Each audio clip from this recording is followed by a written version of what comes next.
What did I teach you?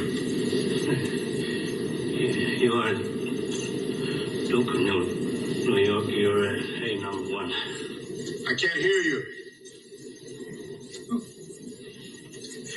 You are the Duke of New York. You're a number one. Peace. Can everybody hear me? If so, just type it into the chat. Let me know. It's low? Okay, I'm gonna turn it up.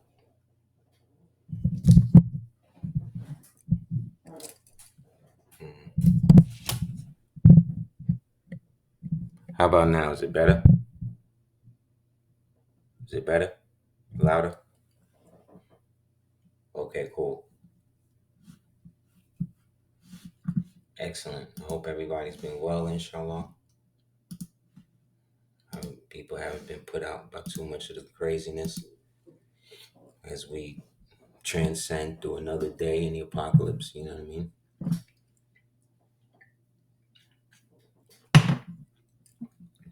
Thanks to everybody that's coming in for the first time. I appreciate you. If you have any questions, like I said, just type it into the chat as we go along, and I'll read them out. Indeed. Anybody have any questions about anything before we get started?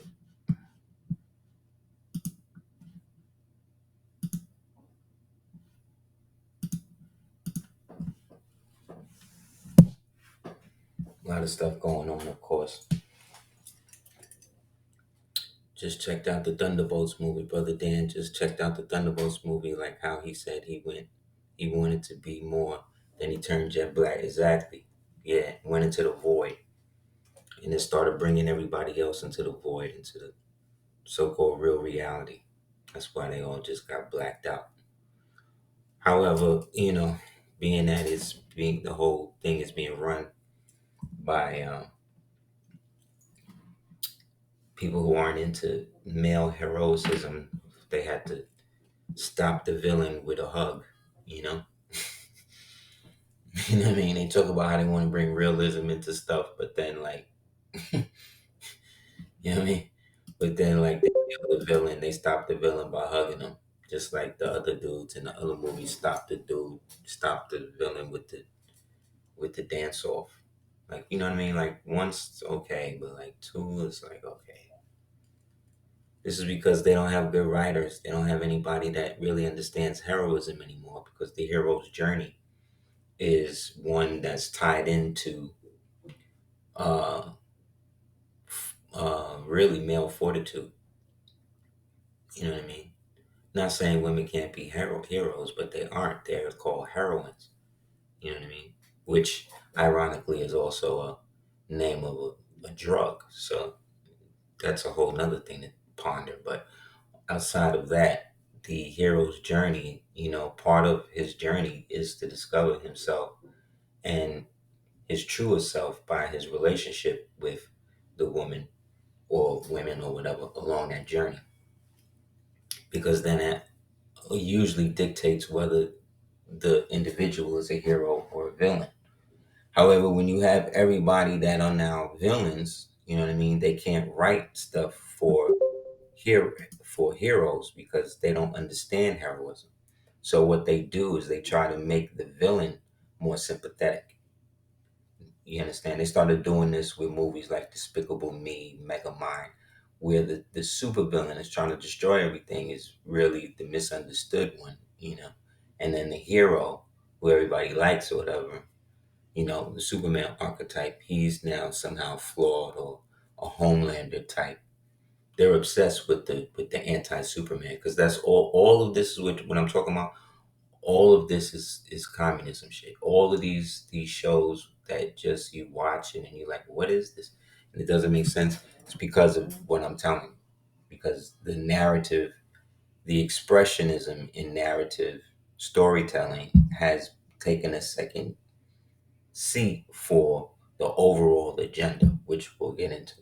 Which everybody say, oh, they're trying to turn everybody gay, and it's yeah, those are just incidental or means to an end. Those are not the absolute goal. You know what I mean? To say they want to turn everybody gay or they want to turn everybody trans would be like saying that they actually care about these people and they want to make sure that they are supreme above everybody else. And we know that that's not the truth. We know that the state and government, the agenda, is using them the same way they used the so-called blacks in the civil rights movement, the same way they used the the um the the the liberal whites and the labor and the immigrants in the labor movement. You know what I mean? This is just what they do. It's a means to an end. The same way they galvanized all of the feminists and the females and all of that. To turn it into a time now where you have mothers putting babies in ovens, and then the fathers coming home having to deal with that, and then you go online and people still trying to have sympathy for the mother. Like, this is insane. Like, it's insane. However, when you take into the account that most of the stuff that you're seeing is not even real people half the time, that a lot of this stuff is just staged to garner that type of um, reaction in us by mechanisms that aren't even real. You know what I mean? Half the people we see and we feel like we're emotionally connected to it, a lot of these people are not even real. So the agenda, as it has been told to us, has been white supremacy. However, that doesn't explain then why so many whites are also used as fodder in this so-called supposed white agenda of white supremacy movement. Meaning, why do you have so many white people being murdered? Or why do you have so many white people who are also dying towards this agenda, whether they realize it or not? That's those be the questions you have to ask, because if you think about it, if you really wanted to isolate somebody, really wanted to get them into a certain degree, once you deject them and put them into such a degree of almost untouchableness, they cease to be seen as human beings as well, right? And once they start seeing as human beings, they don't really have a mechanism once they're in that vibration for or to receive help. You know what I mean? So it would behoove people who are trying to exterminate them too, that they would galvanize them to have a false sense of superiority, which they know deep down they don't, and then two, have them benefit from all of that, right? Stuff that they know, they didn't do, or the shit they did is not how they really know it happened. They still accept the benefits of it. Therefore, they still become complicit in it, even though they never owned slaves. They never had any of that, because they're still benefiting from the supposed history that allowed their modern convenience, you see what I'm saying, to be substantiated, which then creates a whole groundswelling of guilt within their own people, within those races. And then this is where you get the rebellious movement that started, like I said, around the 50s and the 60s with the white people, where they actually really started to actually act like they was going to go against their mothers and their fathers, in which they set up paramilitary organizations like the Weatherman Underground, like the Symbionese Army, which was the CIA front. They set up another thing, the weather underground, and then there was another joint. They had the White Panthers, and the White Panthers was were active. You know what I mean? Like, they were shooting police in them, but a lot of it wasn't reported. Why? One, because they were white. You see what I'm saying? And two, they couldn't have other so-called Caucasian people in these segregated communities seeing white people ally, you see what I'm saying, themselves with so-called Black Panthers. Now you have White Panthers and they're fighting for so-called Black liberation. They can't have that seen on a national scale. So they wouldn't report a lot of a lot of these terrorist groups. And then once they shut them down, there was a split in the way after they shut the hippies down, shut the burnouts out, right? They they created the movement at the end of the tail end of the 60s, with writers like Jack Kerouac and Kurt Vonnegut and all of these types of, we're hitting the open road, you know what I mean?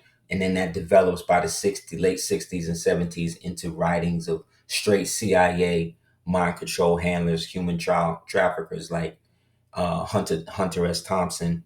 You see what I'm saying? Who from the movie, from the book Hey Rube, from the book he wrote a bunch of books about all this shit.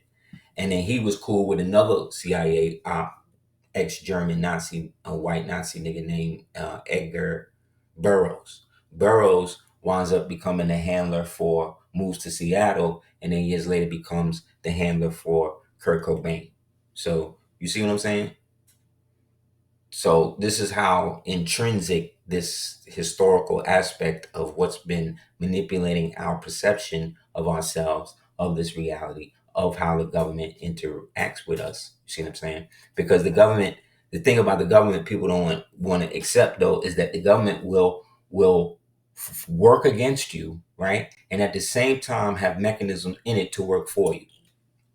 That's the only way that you could explain how you could have Lyndon B. Johnson, who hate black people, but then he sent guards down to the school to protect federal agents to go protect that so-called black girl to go to them schools.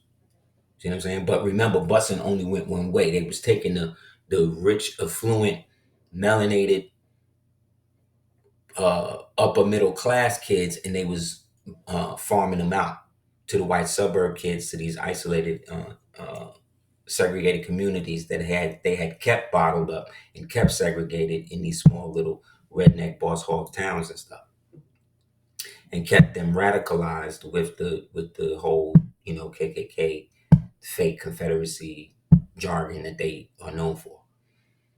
And so this is what, again, they always want to make it seem like the black children that were sent to these places were all destitute and all poor and all shit like that. And that wasn't the case. Remember, we were the ones with the money. Like, if we had the money, if we didn't have the money, why was they robbing our banks? Why were they bombing our cities? Why were they, you understand? Why is it that when we had something popping, they will always try to come in and take something off of it? Because that's how they were raised. That's how they were radicalized when they brought them over here on the boats. So these people are the people who eventually, like I said, it should get too hectic. The Moors up in Harlem and Moors in Brooklyn and in parts of the New York tri-state area, they're actually really radicalized, right? Because a lot of the people who got terrorized by these people in the South in the 30s and 40s, they wound up moving up into Harlem, up into the Eastern Seaboard, right? Between the 40s and the 50s. So then by the 60s, they got the Southern trade knowledge, hospitality, farming, like the ingenuity aspect of it, right? But they're now the first, second generation born up in Harlem. So now they got the whole Northern understanding. These crackers can't be telling me what to do and all of that. You understand? That's why neighborhoods that were historically melanated, you see what I'm saying, for generations stayed that way because these communities had their own infrastructure, their own underworld, their own policing infrastructure for their underworld, as well as a vibrant mainstream culture that they funneled through the arts and all of that. And then that's where the Jews came in. That's when they was like, oh, we can come in through the artists because the artists are more flexible when it comes to wanting to be accepted. Because as an artist, of course, you're supposed to want people to see your work and you want to be, out there and have people really, give you credit for the stuff that you do, right? So that also means that you become at the beck and call or at the behest of whatever art conglomerate or representation mechanism is there for you to have that art seen. And so that becomes the problem, you see, because now this is again where they infiltrate, right? Who's they?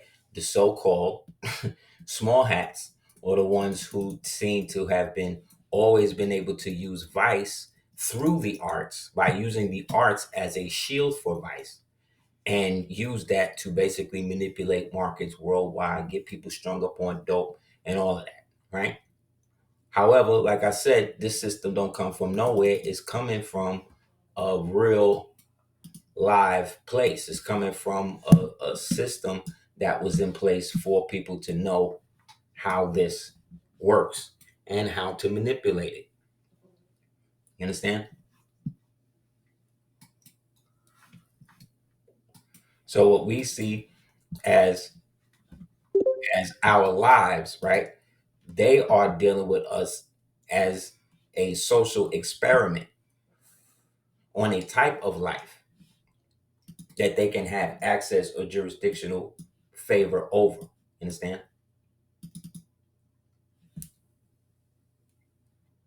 That's why everything is bad. Because the people in charge of everything is bad. See, at one point, they were smart enough to know that they needed good people to be shields for them. And the way they would keep the good people would be through the blackmail. But the problem is they blackmailed so many good people that there was no good people left. So everybody was bad. You see? So they had to come up with a system to be able to integrate all the bad people who they know is bad, who they can't trust, but they can trust enough to do more bad. So they give them more bad to do and then use them as the window dressing for whatever they, you know what I'm saying? They try to do. This is just how they've been able to maintain things due to our absence.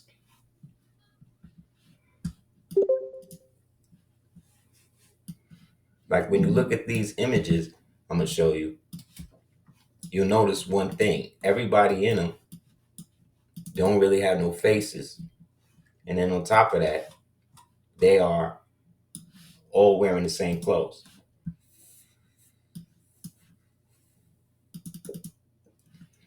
But they look just like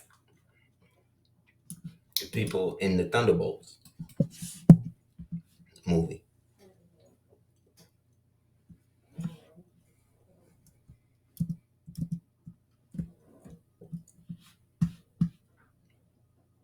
Give me a second.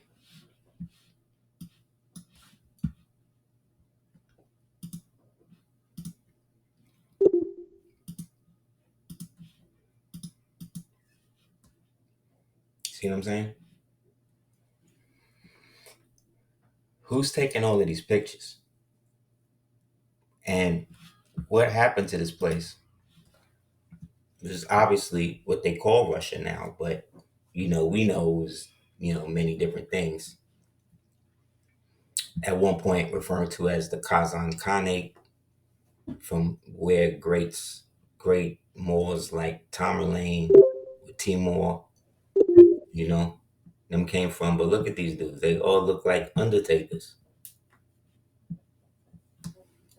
No facial, no face, no nothing.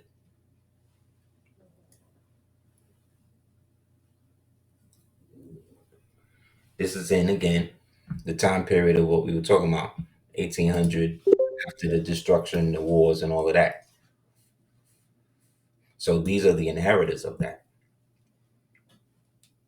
Whoever these things are, that's why all these people in all of these pictures always look like they're doing the same thing. Just walking around willy-nilly, not doing nothing, always looking at the camera that seems to be moving on like a goggle rig or some shit. Like that, thank you. Like that thing you seen in Deja Vu with Denzel.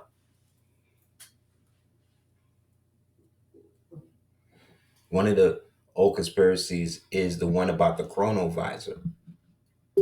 That's the thing that allegedly the Vatican got, where they tapping in and they can look back into past events and things like that. The physics behind it being that the past is fixed, so they can't really alter it the way they want. They can just basically act as participants, whatever.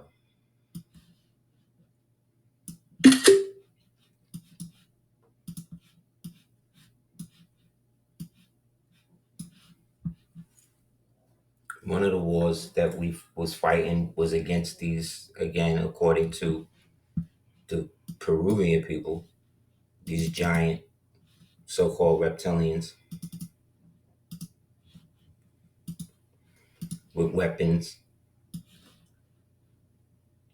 to the point they made a statue of it.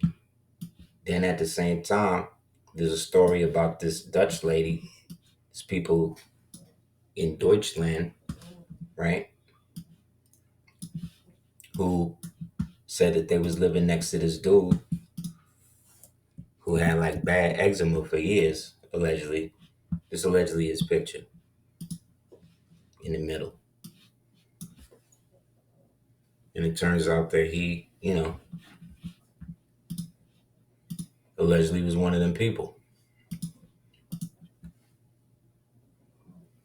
So a lot of these coats of arms and stuff that we're talking about, and you see them all of this so-called reptilian worship or dragon, all of that type of shit, that shit come from the interbreeding of these people. Like, why would they build a giant monument to this thing, right?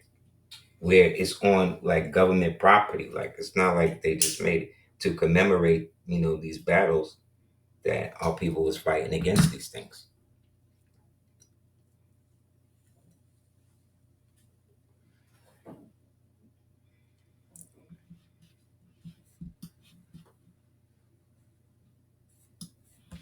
See, what we're not getting is that plasma as a substance, right, is something that's not fully realized by the public and how it's used and what it's able to do. You know what I mean? And then when you add EU melanin to that plasma, now you got some whole other venom type stuff that you could basically create graphene type constructs with. And these things are found directly in our DNA, like in our blood. Like, so that becomes part of the war that I'm telling you that we're in against these things and what it really wants to accomplish. And it's not the remedial stuff that we're always talked about. And unfortunately, it really is mainly about children, because we who were born with parents or somewhat cognitive parents, we were taught things that this modern generation is not being taught due to the collusion, of the degeneration was going on. So the ultimate, so like when we look at children and we look at people, we're not looking at them from the perspective of a hierarchy, in like a hierarchy way, off top. Some people do.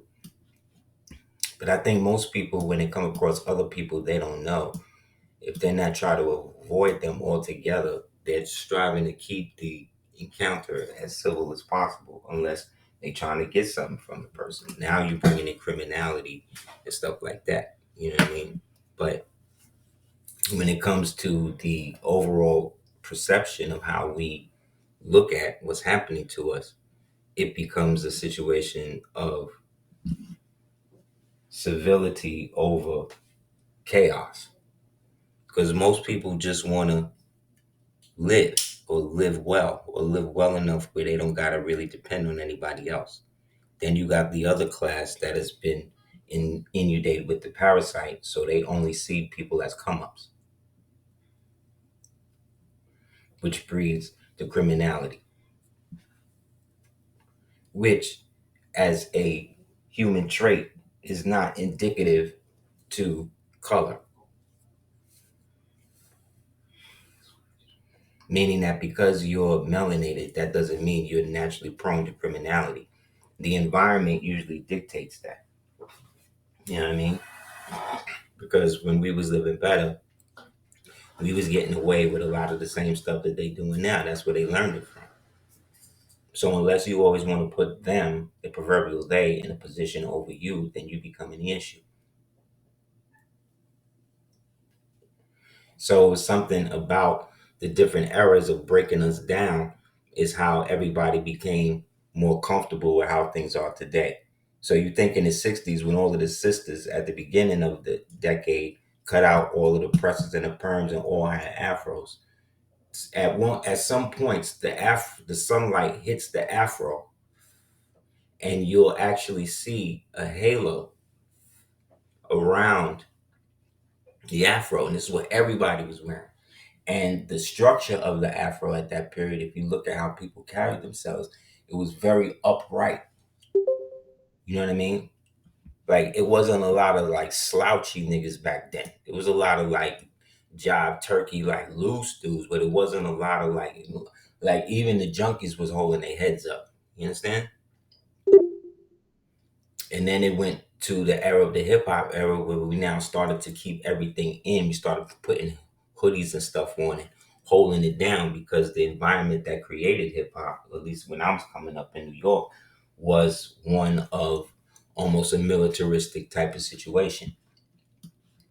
So when you see this spiral going up into the eye, this is us, right? Eventually going into the singularity, which is the eye inside the fish, right? Which represents Yeshua, but it also represents the heavenly waters, right? On top. Then, as you see, it goes down and it can become uh, all these other renditions, right? Each of these renditions, we, right, are still seeing the same symbol, right? And its effect on how we interact with each other, not just this symbol, but all symbols themselves.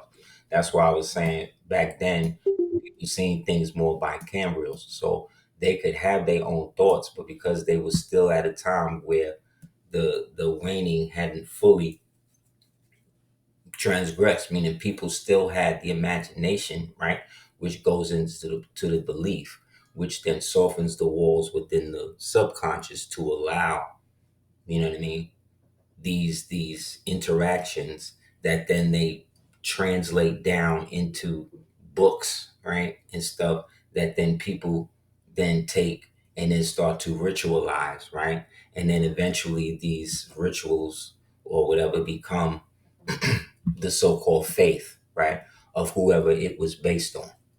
But by the time it gets to that level, it's already become something almost totally different because the moment and the people at the time that received that message, right, um, are now gone. So it's only for those of us left to reinterpret the message, right? But then when the message gets intercepted through things like war and hostile takeover, you see what I'm saying? This is when we become victim or full victim per se. One second.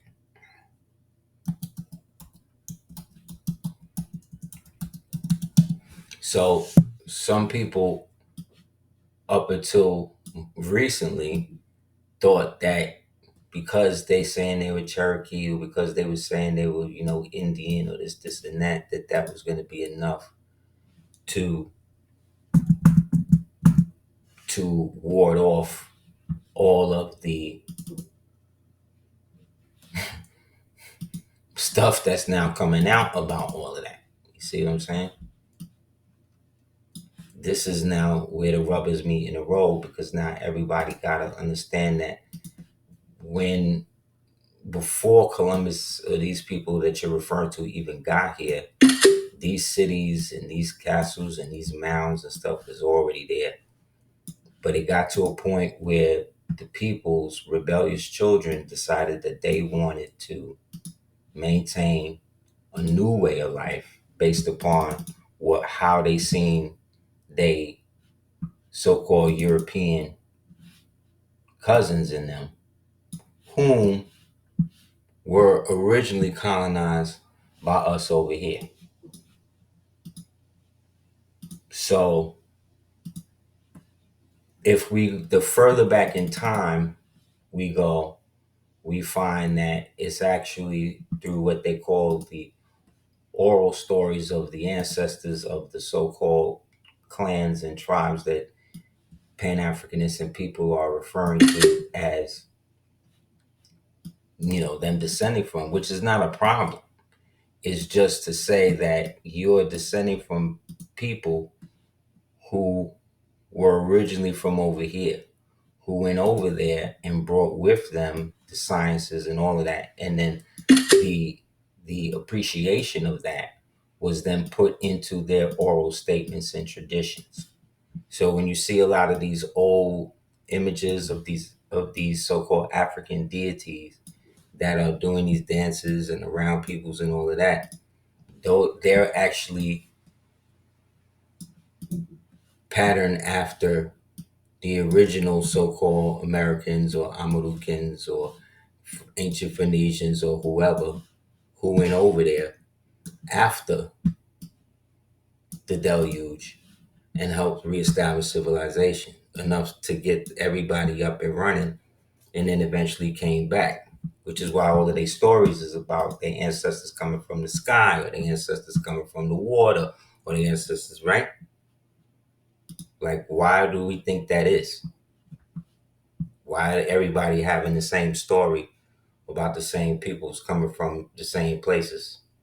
But then when we look to these places today, and those people always would have the Uraeus Afro type, you know what I mean, peppercorn hair type or straight hair type, right?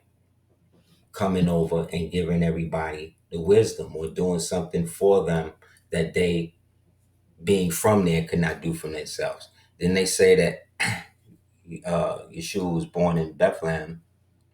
We Moors know that Bethlehem represent, or was ancient Bethlehem is Pittsburgh, right? So that means that the Egypt that they went to, you see what I'm saying, was either somewhere in Illinois or, right? Because that's what our history tells us, okay? And that is just as valid as anybody else's, because based upon the scientifically proven relationship of perception to reality, right? A group of us could be in the same room and see the same event take place. We could see a cat come in and lick the bowl, right? From the time the cat walked in to the time the cat licked the bowl, and we see that, we all now see that. Then we go into different rooms and then write what we saw. Partial of us will see somewhat the same thing, but it's not going to be the exact same thing because our perspective, but it doesn't mean that what you wrote or saw was not valid. You see what I'm saying? Because you saw it. But once you saw it and it became that, it now belonged to everybody else because everybody else seen it too. So they got to see it in their own way. That's why when you look back on them old pictures of them old Moors in front of their businesses and castles or whatever they was in, they all was dressed different, yet they had a cohesive nature to them. You know what I mean? Whether those Moors were traditionally Moroccan, right? Or they were Holy Roman, right? They all had their own way of doing it, right? Us today, now when we look back at them, we are qualifying them based upon what we understand these terms and these types of Moors or these types of people to be. But at the time, they were all seen as Moors. Just these Moors were Christian, or these Moors were Hindu, or these Moors were Sindhi. You understand? These Moors were English. These Moors were brutish. Understand? These Moors were Huguenots. These Moors were Aitan, right? Because the term or the people are older than all of these nations that we're assigning them to. Before Rome, they was referring to themselves as this. You know what I'm saying? So when they say, oh, that's what the Romans or the Greeks called them, that's like saying somebody today, you go outside in the street, and because this dude called you Henry, now everywhere you go, you're supposed to answer to Henry because he said so, because that's his translation of your name. That don't make sense. So this is from one of their books, The Traditions of the Honest Visitors of Foreigners in North America by Reuben T. Derritt. And it was the belief, the wise Thomas Jefferson, that the first seat of the human race in the Eastern Hemisphere was peopled from the Western. See? A letter written by him to President Stiles of Yale in 1786, so you already know, while he represented the United States at the court of France, was published at the American Museum for November 1787, page 492. From this letter, following the exact taking, clearly stating that Mr. Jefferson's belief that the first inhabitants of Asia, whom so much resembled the American Aborigines, went from America to Asia instead of coming from Asia to America. I remember I return you to my thanks in the communications relative to the Western country, right? And when they reflect how long we have inhabited those parts, which they believe the Allegheny, see, this is over there in Egypt, in the middle of the country, by the rivers. The Allegheny and the ocean dash, so they're leaving it out, that no monument has ever been found in them which indicated the use of, he goes on to say, tools and stuff to identify them as a high culture, meaning that there was people before these people who's calling themselves Cherokees and shit later who had that. The people who was connected to that was the people still going by their in so-called indigenous names. So by the time it got split from the Tassaligi to the Cherokees, you know what I'm saying? The Cherokees are the ones that's working to get rid of the mounds and get rid of all that type of stuff because they want to now partake in the new version of Roman culture that they spread in, you know what I mean? In which now they could all come up and they can be lords and bays and shit too. The Croatian, village in 1585 on the island, the Croatan. Village in 1584 on an island then called by the same name, which appears to have been on which Sea Lookout is situated, the coast of the Incarean. On North Carolina, the inhabitants seem to have independent of the chiefs of the second time. It is thought that the lost colony of Delane or Roanoke joined them and that their traces of mixture were discernible from the later Hatteras Indians. See? The Hatteras are the Hittites. The legal designation of North Carolina for the people evidently mixed Indian and white blood found in various sections of the state, which chiefly Robeson, like Paul Robeson, and numbering approximately 5,000 for many years, they were classed with the free Negroes, but steadily refused to accept such classification or to attend the Negro school or churches, claiming to be the descendants of the early native tribes and of the so-called white settlers, meaning the white cast Europeans, i.e., the melanated ones, the British, the Germans, these niggas, the Hessians, who had intermarried with them. So when we say these niggas came back over here to marry back into the tribes for protection because of all of the crap that they was going through over there, they was looking to flip their holdings and bring it over here. I'll show you how that plays out later in our time. About 20 years ago, their claim was officially recognized and they were given separate legal status to Croatan Indians, right? Under this name, they now have separate school provisions and theory descended from the lost colony and regarded as baseless, but the name serves as a convenient label for the people of the wasted native tribes, blah, blah, blah. Boom. Across the South Carolina, right, which is the lands of Charles and the Incas, are found the people evidently of similar origin designated red bones, right? In portions of West North Carolina and East Tennessee are found the so-called Melungians, of whom they say your boy Abe is from, Abraham Africanus, probably from the French melange, right? Like the spice melange in Doom, meaning mixed. The Portuguese, apparently an offshoot of the Croatan proper, and in Delaware are found the Moors. All of them are local designations for peoples of mixed race and Indian nucleus differing in no way present from the mixed blood remnants known as the Pamunkey the Chickahome, the Shakahomie, and the Non-Cinnamon Indians. All of these are the dark-skinned Moors in the East who were descendants of the Confederacy that eventually, national government that eventually absorbed and went into becoming the United States. In general, the physical features and complexion of all the persons of mixed stock incline more to the Indian than to the white or Negro. See? The Asiatic.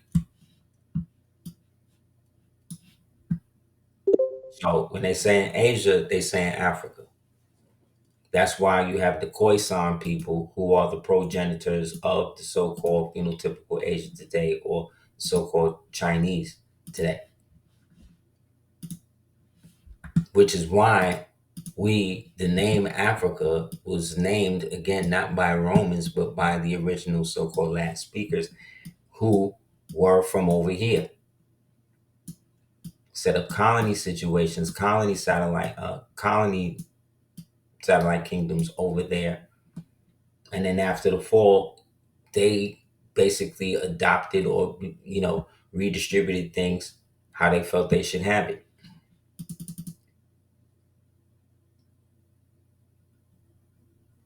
So it was actually flipped. So those images and those pictures you see of these Moors and these people, these are that's you. We were gods to them. That's why they say we have no culture, this and that, but then like every time you turn on, you see Burna Boy or whoever else or Rema or one of these niggas, and they imitating you. They've been doing that. Muhammad Ali went over there and was telling them, yo, y'all gotta fight back against Mobutu, even though I gotta basically make nice with this nigga to keep the fight going. He was the one who was celebrating all of that. These black intellectuals over here wasn't doing that. They was hating on him. But he see how they did him or help use him to break Malcolm. You see what I'm saying? So again, the guilt. Using the guilt of him knowing he betrayed his own brother or let them do what they did. Not trying to work his position to get them up off him for whatever reason. Because they always blackmailing each other. They always getting each other bumped off. Malcolm and these niggas came from the street, man. People forget. Like, people really think it's sweet with him. Like, he was not a punk. They almost make him like he was a saint. No, he went through stuff. And by the time he realized he was being roped in, it was too late. You know what I'm saying?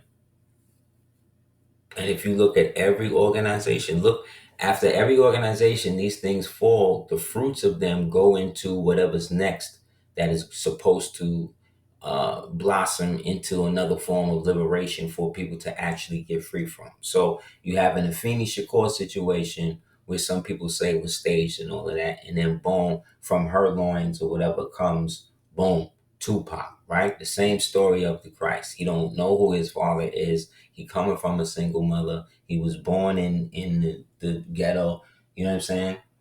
In the bottom of Galilee or whatever, had to move to Egypt, which is what, New York, right?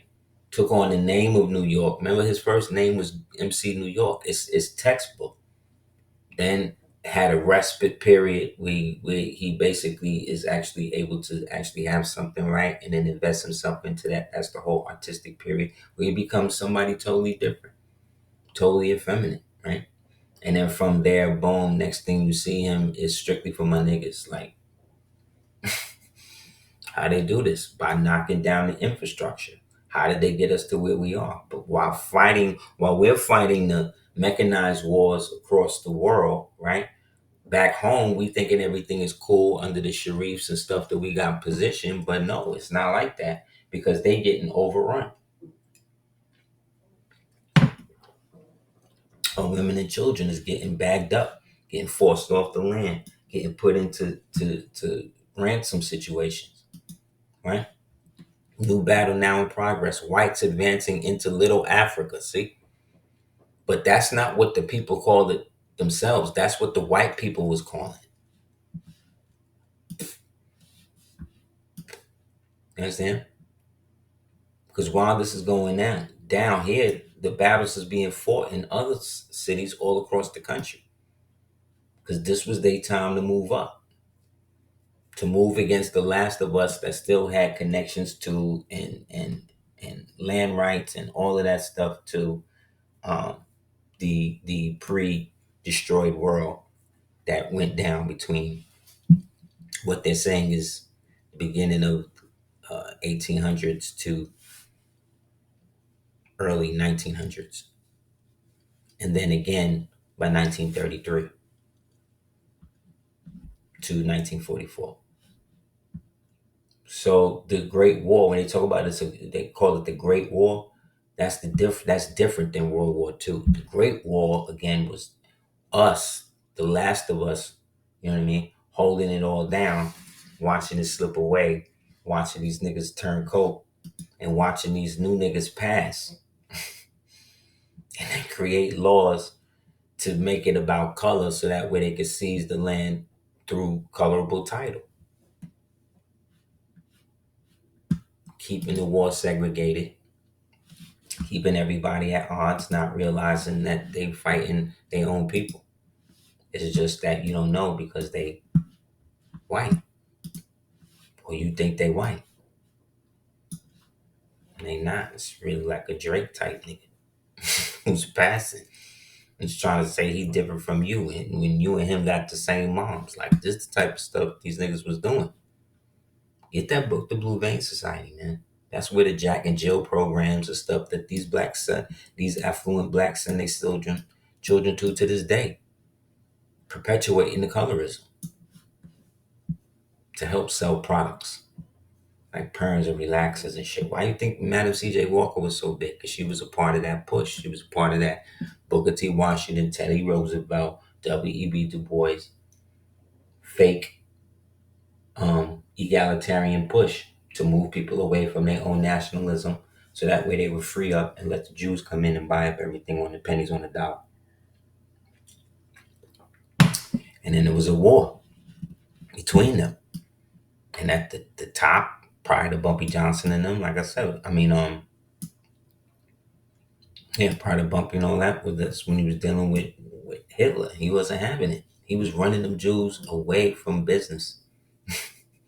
And then putting the melanated Jews, giving them back their businesses. They wasn't feeling that. Look, this is one of them.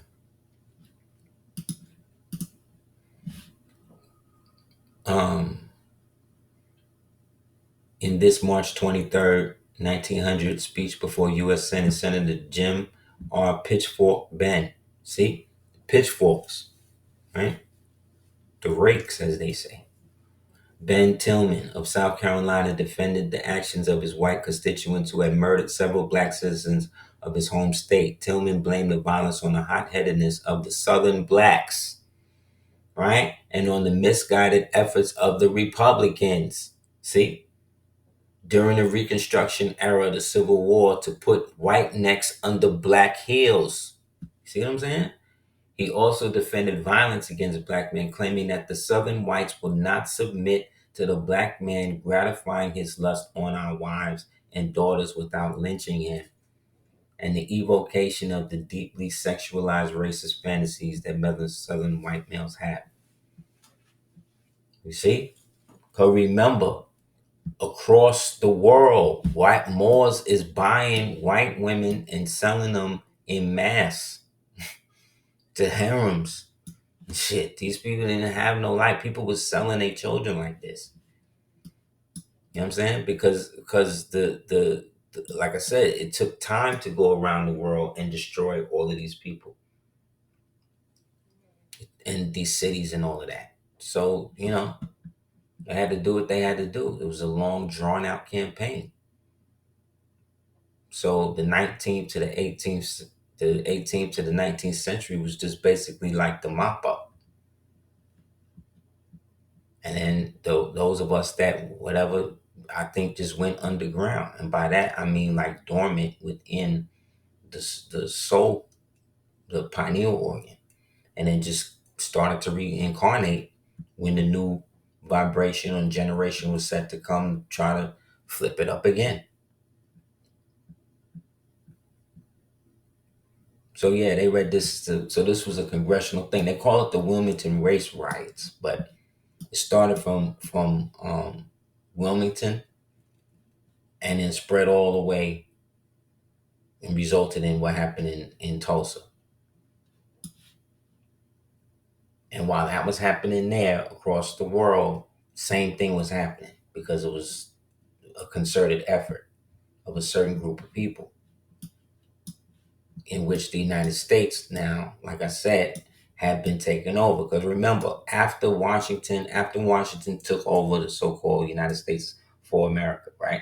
He's basically running it and steering it a certain way to keep it as a republic. But by the time they get to the time where now they incorporate it into the corporate United States, the fiction, right? And then overlay the fiction, lock the republic side up, and then work the fiction through the democracy. See what I'm saying? The mechanism by which the actual system works, the Republican form of government, is still there to maintain itself, right? Because that's the covenant by which the democracy, which carries out the orders and stuff, exists, right? But if they can keep a bottleneck around the part that's supposed to work for people and keep them from dealing with it, you see what I'm saying? They get to control that much longer. So you see, by revolutionary methods, the white citizens of North Carolina overturned the existing city government. See, the existing city government at once established and at once established their own. That's different. See, they killed everybody in the republic, us, and then created the democracy, the fake laws to go with it, and then assigned the color spectrum to it so that way they could act like they always was in it, right? 9 black men are shot down. Slaughter follows. The wrecking of the Record newspaper office owned by Negro and by the best citizens. All of this was the land that they bombed and took over. All of this is our land. Everybody in New Brunswick, Jersey, all that, stand up. Like, this is your land. They did this too.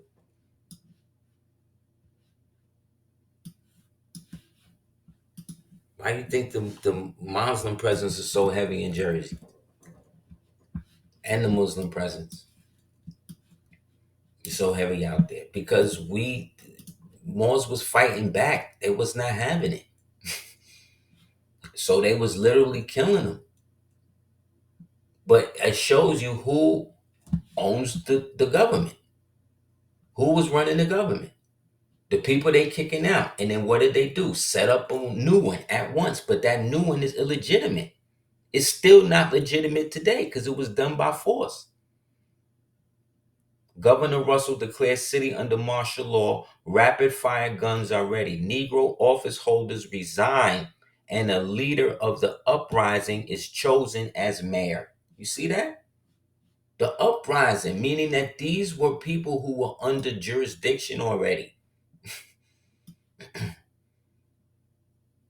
And they broke out. And that breakout spread all over. And then we did what we could to contain it. But it wasn't enough.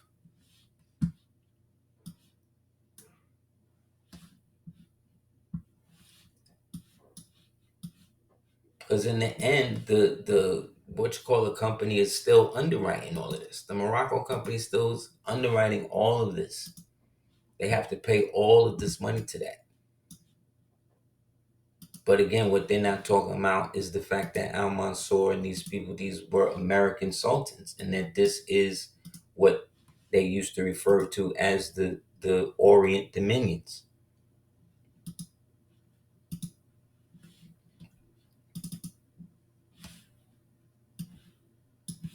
Look, talking about Jefferson. Jefferson always giving it up. His psycho ass.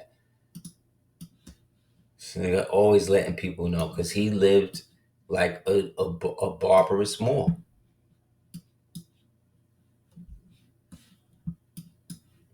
They used to call him the Shechem of Monticello.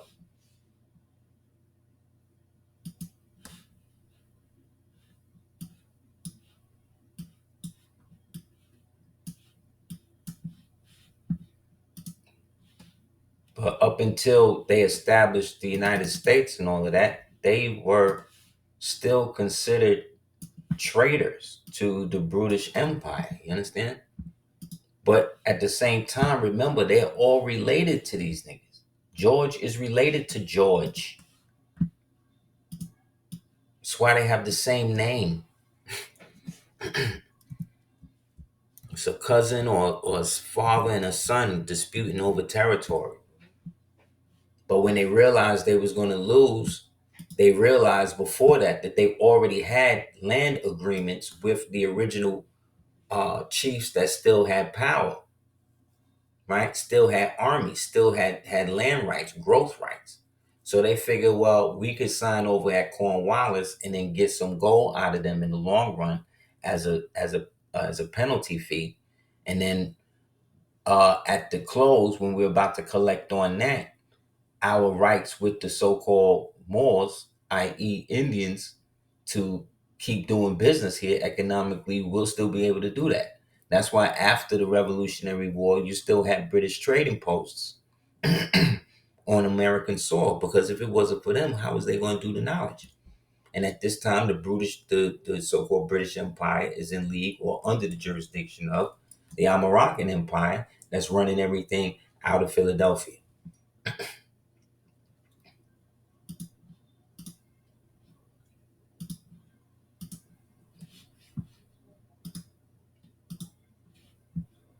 Easily with the Christian nations, and thus it were touching that very border, blah, blah, blah. It is placed between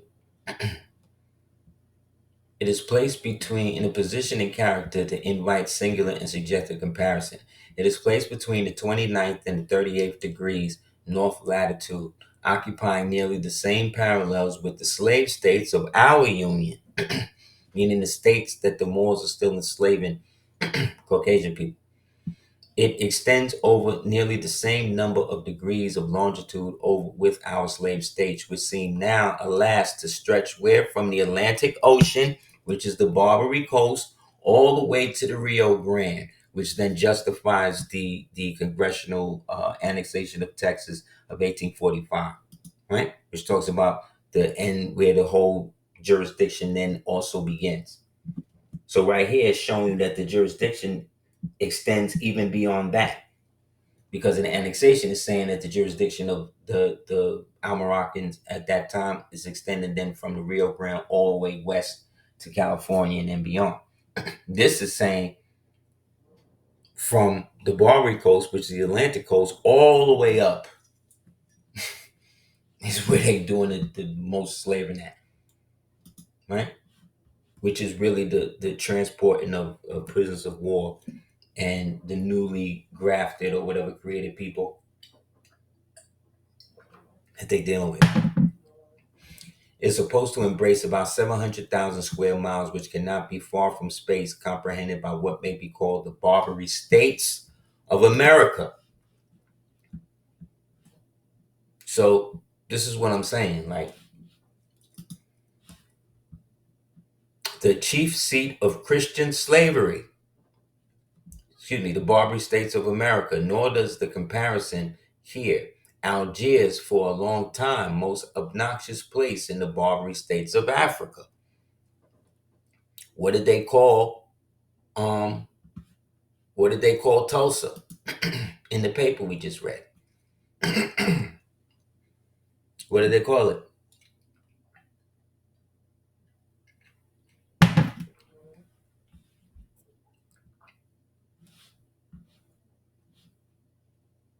But like I said, this is why we got to be on it, because they be talking right about where it's happening and it happening right here, but us not, we just not doing the knowledge to it. So this happened in Algiers, Africa. Where's Algiers in America? In Louisiana, right?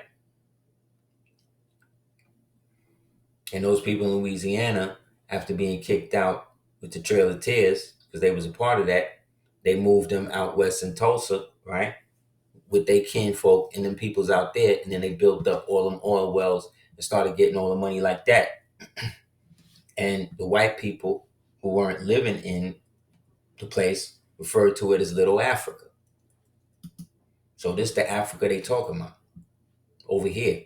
And once branded by the indignant chronicle, the wall of the barbarian world is situated near the parallel of 3630 northern latitude, being the line of what is termed the Missouri Compromise, marking the wall of Christian slavery in our country west of the Mississippi. See? Christian slavery is white people slavery. The Barbary of the Union. Thomas Jefferson, recognizing the general parallel, alludes to Virginia as fasting to be the Barbary of the Union. We ain't talking about no so-called black slaves yet. Other than less, they are each washed to the same extent by the ocean of the sea. The difference of the two regions thus exposed the direct opposite coasts. African Barbary being bounded in this way on the northwest, and our American Barbary on the southeast. What did the prophet say in the Circle 7 Quran? Said the Moors came from the northwest, southwest shores, right? Southeast shores, right? See, it's like, so if we're exacting or claiming descent from these people, we are the states that these people also possess then. We have to possess them now. Because that's the estates that have been keeping this whole thing running up until now.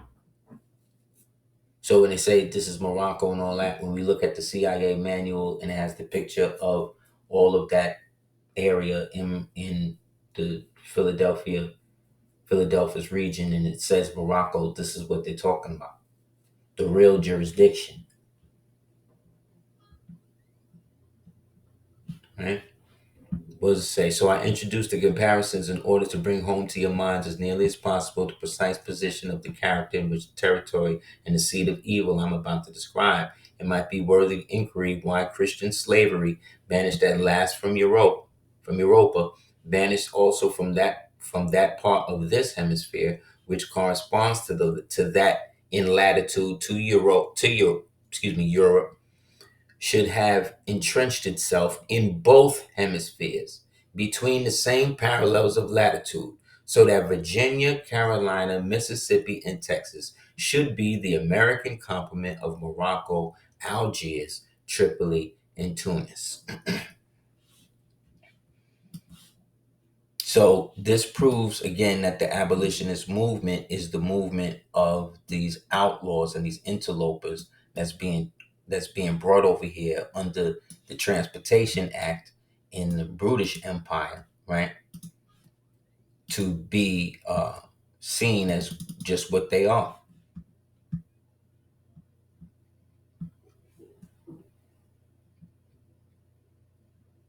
So the Moorish prisoners of war, they become indentured servants. The other ones, they become the white ones, right? The newly grafted ones, they now become galley slaves, like whatever's the most thing, unless they're females, in which they're separated and then they fall under the jurisdiction of whatever dirty Moors is using them as weapons of war against Moorish estates and houses, getting them caught up in the sexuality of the chick they done put the real worm in. So that way they getting so captivated and so mesmerized, they give everything to her and eventually give everything to them. Sound familiar? That's exactly what they're doing to these niggas today. But this was the era where they was taught how to do that. How to harvest the worm, how to incarnate the worm, how to grow the worm in the pit, in the belly of the pigs.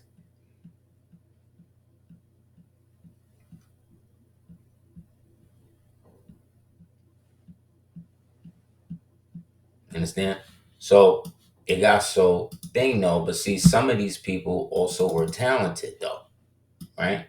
And so because some of these Moors were still actually virtuous, they sought to they would apply sometimes the indentured thing that was usually regulated only to the melanated people, to them, because they might have found that they had a skill, or they was good at something, or they fought bravely or whatever, and then they would take them on. This is the whole story of this is like Aseer and Robin Hood in the Kevin Costner Robin Hood movie, stuff like that.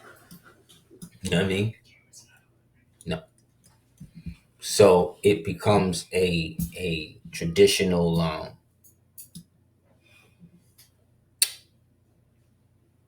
reoccurrence that just keeps coming up in literature and stories and all of that. One of those is the story of the Claddagh, the Claddagh ring, right? The story of the original Claddagh ring goes to Richard Joyce.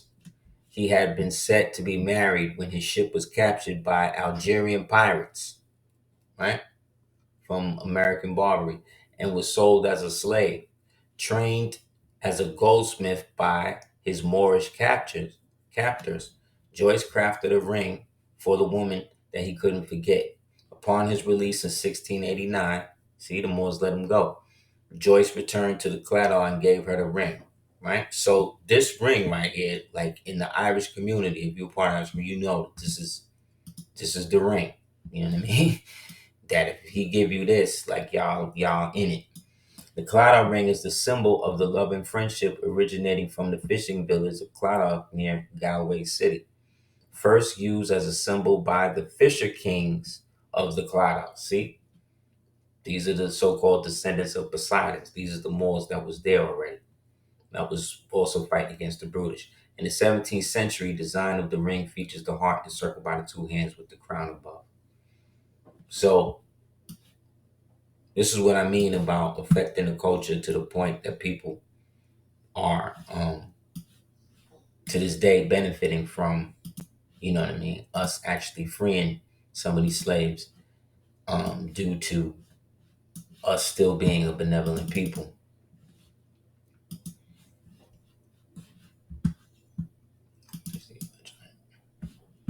So then when you read about the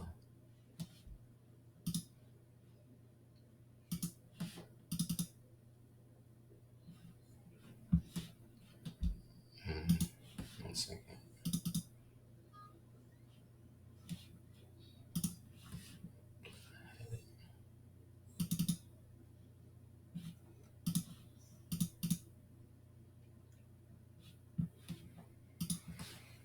Yeah, so when you read books like Candide and Voltaire, it talks all about this period in which everybody that wasn't, a part of the real nobility was getting snatched up. You know what I mean? And then, like I said, once the main hub where everything fell happened, they could no longer maintain it. But now new people are maintaining and trying to now invert it and turn it against those who did so. You know what I mean? And then that becomes the mechanism by which everybody is being ruled over.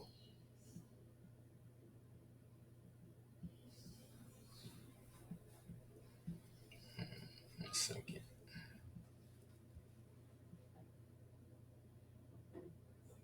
I'm trying to get this thing about the colonial militia.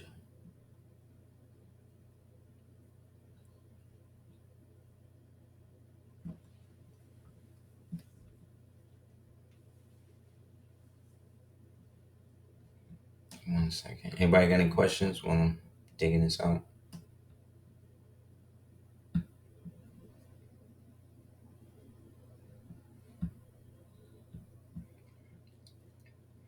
So, like I said, they had to find a way to distinguish who was fighting who. And so this is why colors and skin color and things like that, because they didn't know. Because a lot of these light skinned people you keep calling white, because they done redistributed them in the picture. If they was in real life, you would, see them as light skinned mulatto or regular people or whatever you want to call them. So once the Negro slaves the Negro, i.e., white slaves, had been transferred in terms of ownership through the emancipation, they now could be contraband, i.e., soldier, i.e., Union soldiers, right? That could be used to now go liberate their other kin that's still locked up as slaves and indentures, right? In the government, in the Southern Dominions. And that's what they did. They invaded the North, invaded the South, but it was the Freemasonic jurisdictions behind it and the newly freed white people who have been now have the benefit of the more up-to-date weaponry. The Southern weaponry um, bulwark wasn't up to snuff the way it should have been. And then by the end, that was it.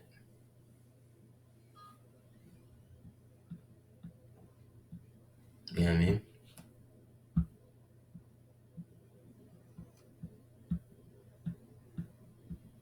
So when they say that John Hanson, she was a Swedish nobility and royalty, because these were the people intricately involved with the changing hands of how the government was going from a old unified, let's say, Republican, like I said, form to now where you have to make way for these new people who are willing to die and fight for this new republic, for this new country that they're reorganizing their money in.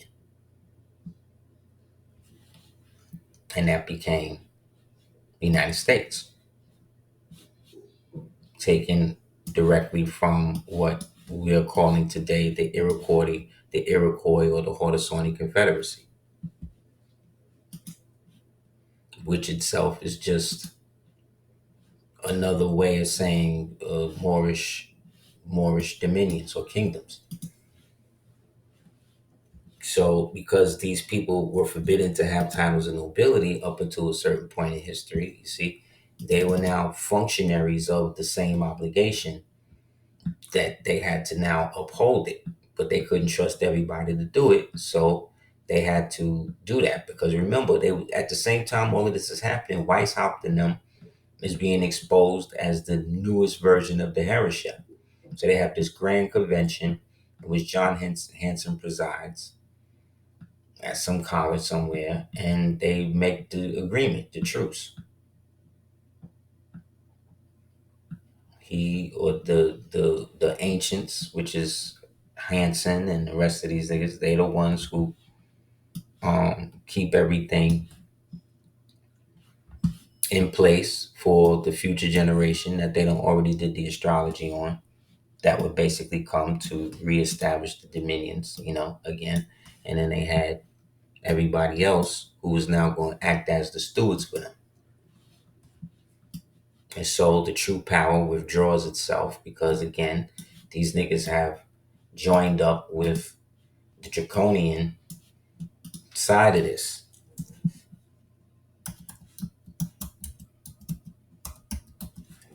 You know what I mean? Like, these niggas have gone, they into the blood, they into it. These are the guys who planned out the circumstance to get everybody right, to get everybody caught up. These are the guys who were into the bloodletting and to keeping the war going. The real war, which is the war against God itself, or what we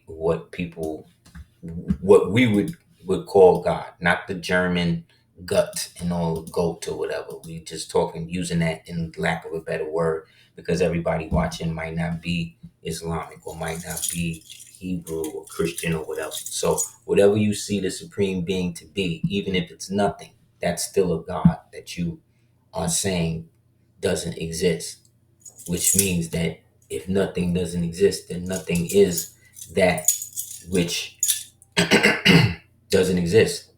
But the fact that you're giving it an existence by saying it doesn't exist proves that it exists. Because empty space, even in a vacuum, has to be counted. So these Satanists, right, are or were a part of that group that joined together and wanted to keep the old Roman way of worship and servitude and all of that going. So that became the Societas Draconius, by which all of the so-called royalty, people like Charles today, Vlad Tepes, um, Napoleon, anybody who comes in that's putting up numbers when it comes to murder on a graphic scale, massive scale, and then they become known as heroes and conquerors, these types of niggas. So they, again, these are German, French, um, and English people who get together to do this. So they create the Order of the Dragon or the Dragon Society, right? And in every cluster, every country that's affiliated with the family got one. So you got the green dragons, the black dragons, the red dragons, the yellow dragons. You know what I'm saying? For each of the four corners. To go along with the original colors that you'll see or we showed on the one of the other joints on the original Tasagi flag. The Order of the Dragon Society, set up by Emperor Sigismund. The clear illustration shows the truth stronger than fiction. The following list of the membership of Societas Draconis in 1388. Vivaldi, in Mercia, which is middle, like around Allegheny and all that originally. The old father to Vlad Dracula was married to Princess Maria de Anjou, right? Anjou, which is also Anjou. But Anjou, which is also in Louisiana, of Ptolemy, meaning that she was a part of the Ptolemy dynasty, making her part of the ancient Mauritanian dynasty, both here and over there. In Luxembourg, who was related to the Emperor Sigismund in Luxembourg. The Imperial and Royal Dragon Court is the ancient household court and order of the senior Agvenian descendants of the Imperial Royal House of the very Caledonia, Anjou, and Lorraine. Right? It's very important. Anjou or Anjou, again, that's Louisiana. Lorraine, that's also in Georgia, I believe. Yeah. Where was Martin Luther King killed at? He was killed in Georgia, right? At the Lorraine Hotel, right? Right. And the physical embodiment of the sovereign princedom of Dragonberg, right? Which is recognized under European law as a sovereign ethnic racial group. The principal nation states, which are the principal nation states of the Draconian peoples. So that means everybody connected to the royal families, these bloodline families that they keep talking about. All of them are a part of this by blood, which gives them the right to do in their religion, the right to exist with the servants that they sacrifice and the bloodletting and the children thing, because they have all agreed through their relationship in the Order of the Dragon that they would always mock and fight the war against God by taking the children, because the children represent God in the purest form. So whatever they do to the children, however they pervert the children, however they eat the children, whatever they're doing to the children, they're doing directly to the heart of God, because their goal is to hurt the God that they say they don't believe exists. And so they will use the Christianity version of this, right, to bring this to an end, because by using their version of it, they're also mocking, see what I'm saying, the very God and the very Son of God that they say that they don't believe in, that they are constantly doing things to abhor. That's why you can say whatever you want about Christians, but you can't say nothing about Allah and Muhammad like that without them actually taking your throat. You understand? So the Principes Draconis is whoever's at the head. So the latest Principes Draconis is Charles, King Charles, of what's his name? in London right now. The one dying from the cancer. And he, who is the direct son of Tepish, was supposed to pass that on to one of his sons or whatever, but they're totally inept.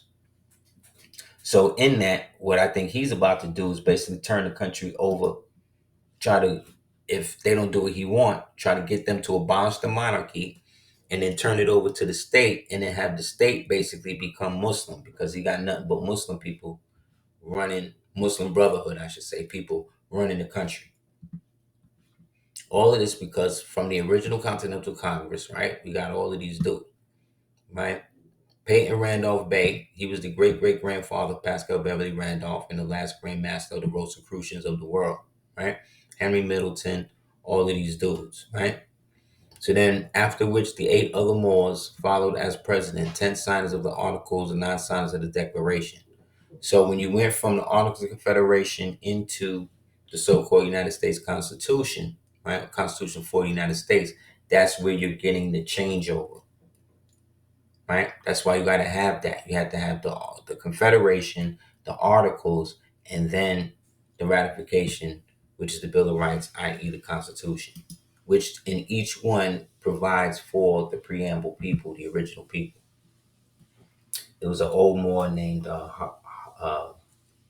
Noble Kadar Bey, bless the dead. He did a great science on that. That's where some of this is from. This one here is from Uriel Bay, another great in that. So this is why they're able to do all of the killing and stuff like that because they actually legally sanctified to do it through their religious expression protected by their imperial thing. And like I said, again, this started with aristocratic melanated peoples. You understand? These white people, they did not own it like that. They did not have it like that. They had no confederations. They had no governments. These wars we're talking about now happened over successive hundreds of years. There were thousands. There was millennia of time in our history where we wasn't fighting nobody. That's how it got to be so good. You understand? That's why it was so great. And then eventually, the invasion started. But like I showed in the video, several states, it was about the periodic breaking down of the original union through the original people and then having that flip and then creating the structure. That's why Webster Dictionary and these things come out around this time because they're using these words and these word structures and phrases to educate all of the prisoners of war that they've taken from us to make them believe that they were brought over from Africa or wherever else and all the other bullshit they say. People believe that. And then they use them to fight against. So they basically took the same and just reversed it. You know what I'm saying? They just turned it upside down and then that's what it was.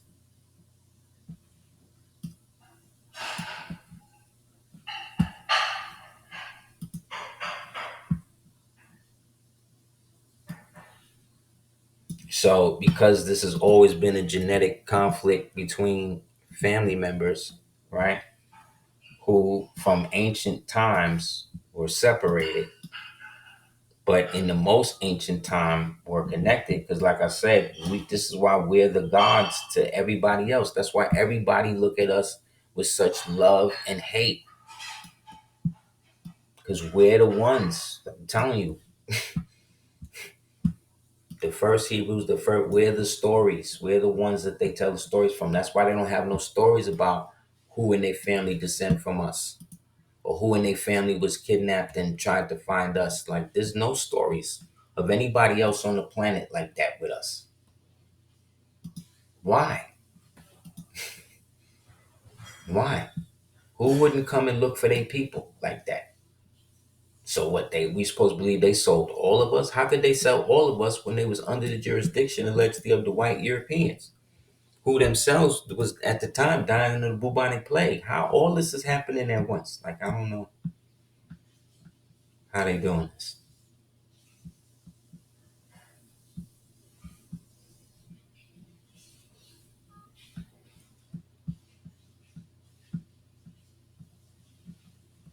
But yeah, the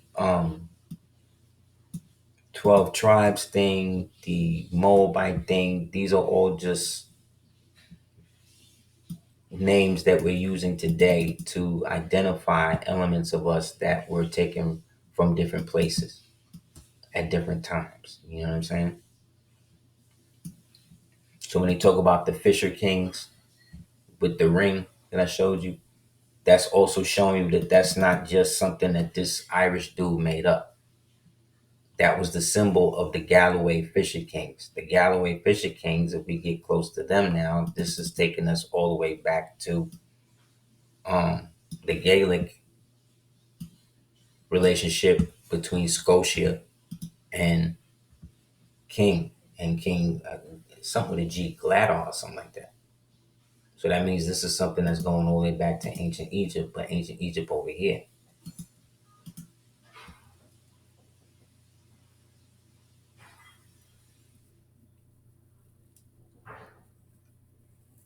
Yeah, so the Almoroccan flag, y'all saw this, I've seen this in pretty much.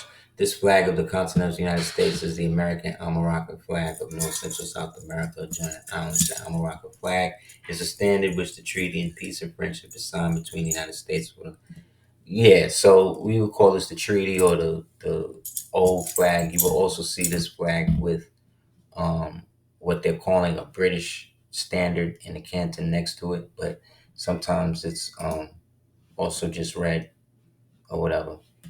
But essentially, it's the same thing. This is just showing you again the connection and the fact that all of this is the same, more or less the same people, just separated culturally and customarily. Same way you would go to India today, you know what I mean? You would still be seen as somewhat of an anomaly. One, because you're a black American, so they're just amazed that you even still alive, number one, based on all of the propaganda that they have on us out here. But then number two, you're actually there, you know what I mean, in your person as an American. So imagine being there in your habit as a so-called Moorish American, understanding, you know what I mean, yourself culturally, and being able to then identify the elements of the culture that our people help establish. Because as Moors, we're part of the old Mauryan dynasty. We're descended from that. You know what I'm saying? That's why we're referred to as Asiatic for a reason. The Mon people, they're like, we're descended from that. We're these people, right? Anything with an M-O-M-A, you know what I'm saying? M-R, like this is our people. Anything with a C-H, like Chippewa, is actually Chippewa. If we do the hard H, like the Hasids do. But essentially that's Hebrew, C-H. It can also be sh as well. So it's actually Chippewa, right?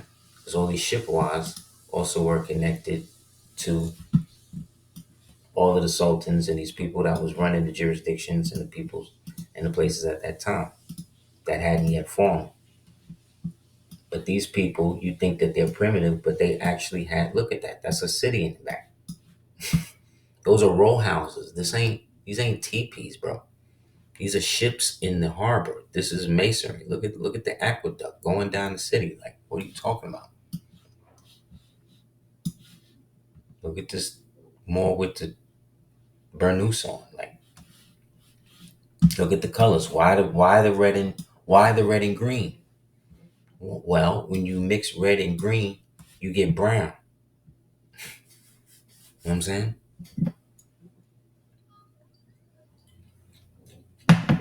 So when they talked about the red man or the primitive red man, they talking about the people who are under the red flag or the copper colored people with the red skin or the so-called Indian Reds. These so-called Indian Reds up until 1492 were referred to as Moors. by the first Europeans we let out the icebox and come over here. You understand?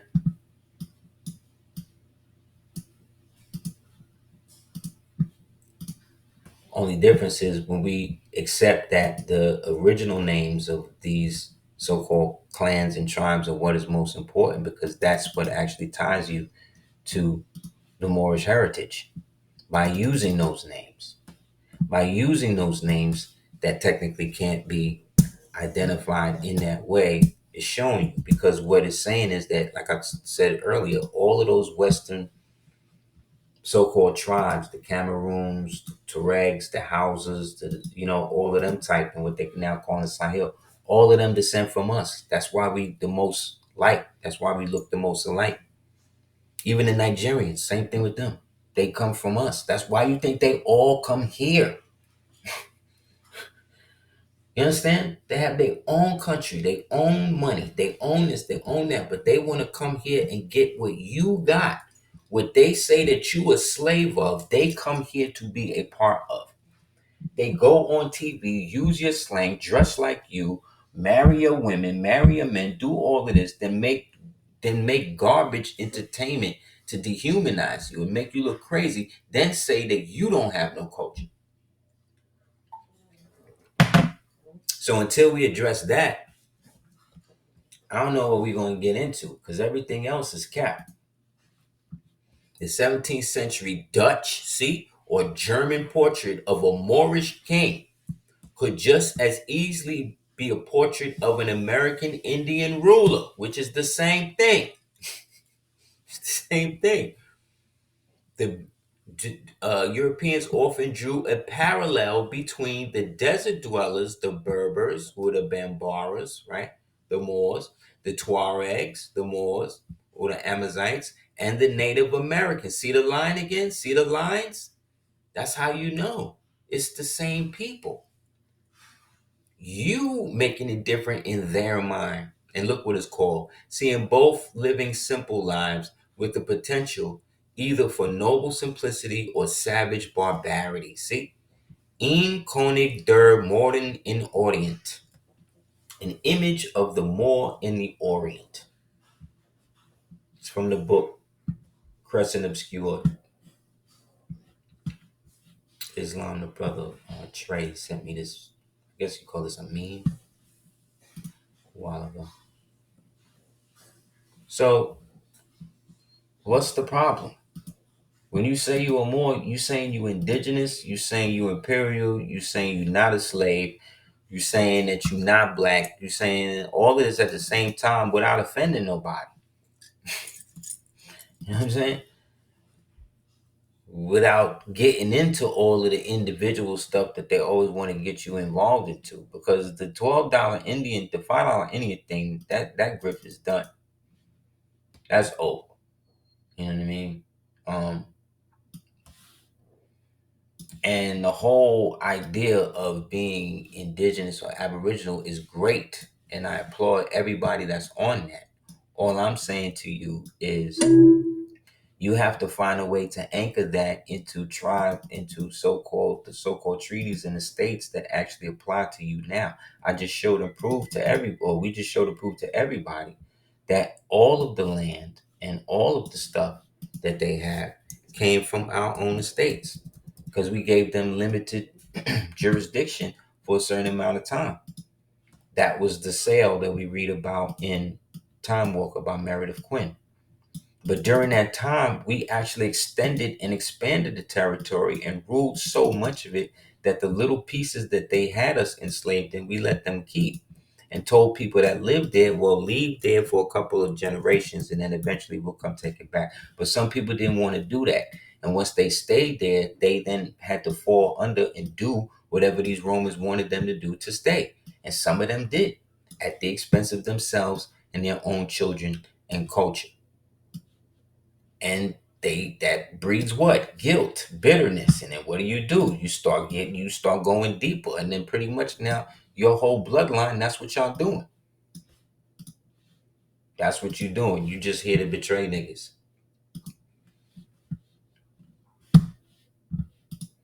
So a lot of these agents and a lot of these people that start off as Moors and have things, they don't even realize that they come from these bloodlines where these things happen.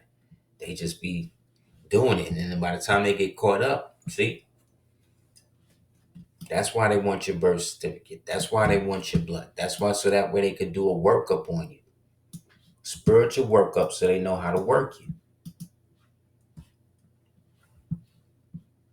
That's what it's all about. That's why we all have the names that we have now. That's why we're born where we're born. That's why we're so loved and hated simultaneously. Because they owe us. Everybody owe us because everybody was down with it. Look, it rapidly crossed the Atlantic, born in the 16th, 17th centuries, and this geographical extension over the ocean, the Mediterranean sphere of influence was finally complete, embracing the Hispano-Portuguese America, the most brilliant America of the time. See? So there was different Americas going on. The Hispano-Portuguese was just the new version that they created after the sale. The ultimatum was issued for the surrender of the remaining rebels. These are the people that wasn't down with the sale and felt that the whole shit was whack and we shouldn't be giving them nothing. But the people they selling it to is their own children. Isabella and Ferdinand was Elzagar's kids. Remember, these white women didn't have, these white people, these Moriscos, they didn't have no money. All of their mothers was coming out of these harems. And eventually they got replaced. Because again, in the Moorish culture, you could come up. It wasn't like you had to be a slave, especially if you embraced Islam. So a lot of these niggas did. And around the time of the fall of the Umayyad dynasty, you had a whole generation of these white, like Moorishized mulattoes, and then they had the Circassian, like white pale skins under them, and then they wound up bringing them up with them, and then they become a whole subclass, and then the main class at the top is they getting all the money, but now they getting boxed out because now this new class is coming in demanding their autonomy, demanding their rights, and eventually the Umayyad Caliphate fell. So then the Almohads had to come back in there and shut these niggas down. And that's when they started to realize we're going to have to militarize a certain element of this. And they started working on what will become the Janissaries. At the Feast of John the Baptist. But even by June 17th, the Inquisitors were beginning to complain. And in Granada, Moriscos claiming to have repented were parading about with their arms, describing their exploits in public quite freely, boasting of the numbers of Christians they had killed and all they had done to offend their holy Catholic faith. See? Because we let them in, and like Granny said in that old tape, we started letting have sex with them, and then by the time we realized niggas was actually then taking the sex and then going to gene splicing and gene grafting, it's like, oh, we got to shut all this down.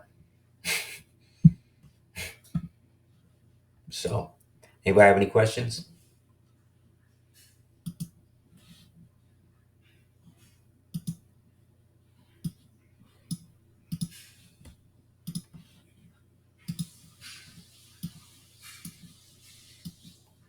Morocco, Barbary, all that stuff is over here. The original aspects of it, not the stuff that they named after. Remember, Israel is a country that's 3,000 years old, but was started in 1948. Like, come on, bro. So all those lynchings that you see, the 100 years of lynching, that was the 100 years that it took these niggas to basically break our communities and force us to separate from dealing with one another and just hanker down where we was at. And then those communities that kept failing, kept falling, they then decided they had to fend for themselves and be on their own. And then that's what happened. They started creating their own money. They started creating their own ways of getting stuff. When they tried to stop the tobacco, we started selling rabbit tobacco, which is very good. Well, let me not recommend it because you know how these niggas do, but it's something that our ancestors look up rabbit tobacco and the benefits. Things like that. Started selling the roots to put on people and things like that. because the voodoo culture is Moorish culture. Because that's what Mackendal and them people was doing. And Mackendal was a Moorish prince. Again, caught in the Empire of Haiti. You know what I mean? So, like I said, all of the lynchings, that book, 100 Years of Lynching, get that. Because all of those people that you see lynched in those things, these are the sheriffs and everybody else. Next week, we'll get into the actual Sharif thing and all of that. Meanwhile, in the rest of the world, we got our foot on their neck, and that's why all of this is happening.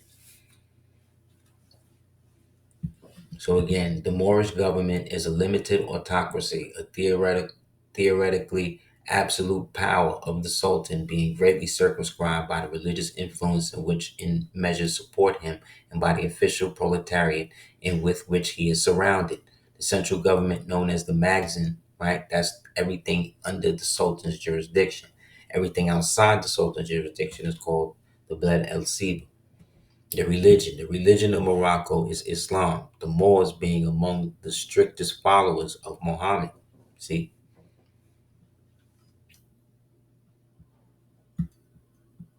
So this was jurisdictionally what everybody technically was under, right?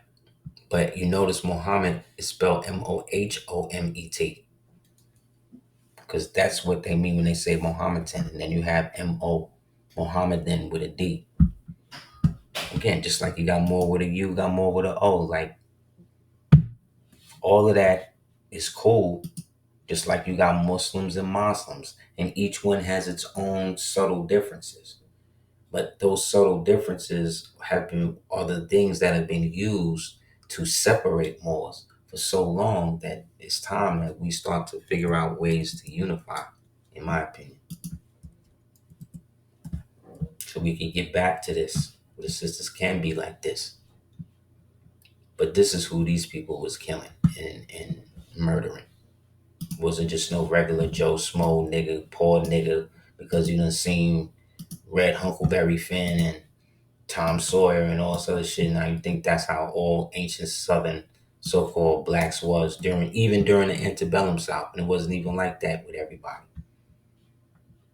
But like I said, a lot of these dudes became a part of the Societas Draconis through the Masonic orders, the Freemasonic orders that they joined up with. And whether they know it or not, they was used by these orders to destroy these Moors and their families. That's a fact. By encouraging them to admix and do all the things to go against the covenants that they know that they made that they're not supposed to break.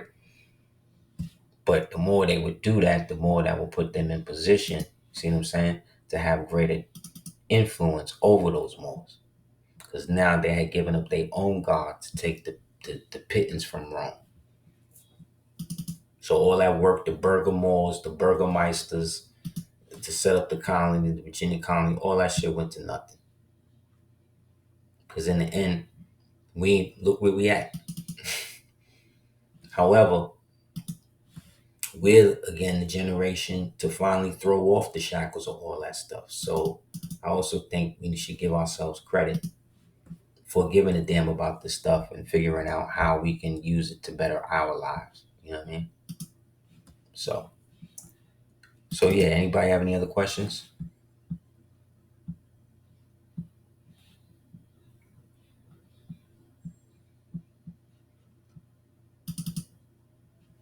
I appreciate you guys coming through and supporting. If you haven't already, you can check out www.aseerthejuketeers.com.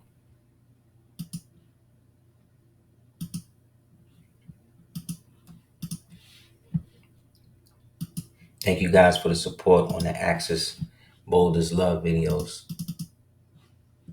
That series. Yeah, I wanted to do it even in Black Nazis, the original joint that I did to kind of like poke the bear, but back then it was so much a thing. But now you see what I'm talking about, B. You know what I mean? It's too much out here. So we definitely need to know So that way, when they do that, also June 5th, the sun index is going to be off the chain. So if I was you, I would go out and get some of it. Between the 6th and the 7th, I hear it's supposed to be the highest it's ever been. So you might want to take advantage of that, get activated, and as you feel the heat on your skin, um, visualize, healing, prosperity, things like that. Definitely check out www.cordoorganics.com and ADOT. Definitely please check that out. If you haven't subscribed already, it's a great app. Updating it all the time. Striving to just stay, keep it going. Also, if you haven't, please check out the darkscope418.com, the world's most dangerous comic book novel. If you haven't read it already, seems I'm seeing it's been an inspiration for a lot of people's stuff. So that's good. I like to see that we're affecting change and you know inspiring people. But it would be nice sometimes for them to give credit is due. But y'all do that, so I appreciate y'all. Always supporting the things we got coming out. So definitely, if you haven't already, please check out 14.com. Anybody have any other questions, you can hit me up at houseofl@hotmail.com. Also, thank you guys for the $30 to ducateers@gmail.com. I appreciate you. Via PayPal. If you're doing it through Cash App, you would just go to um, money sign capital DS418.com. I really appreciate you guys. We don't have sponsors, so this is how we do it. The class will probably, once it's done, will probably go up on the app first. I always give the people on the app the first scoop on it. I'll put up there first, and then after probably a week, it'll probably go on YouTube. So long as they don't try to block it or mess with the feed. But knock on wood, everything has been good in that regard, at least. So again, I give thanks to everybody coming through. Honest to all the ancestors. Honest to all the people who've been putting in the work. And striving to keep this Barbary YouTube going. And honest to everybody else that's doing the work out there. You know what I mean? Especially y'all, because who are we if y'all didn't do the knowledge to it and give worth to what it is that we putting out? Because there's nothing in our community that really supports direct information without people being attacked or them trying to assign you to a cult or some other type of bullshit when you've been speaking against that type of stuff for before you was even on it. So honest to y'all, man, I appreciate you. In Rowena, Romum, Mortis, Proconium, Alut, Laudibus, Pax Adamor, Gratis.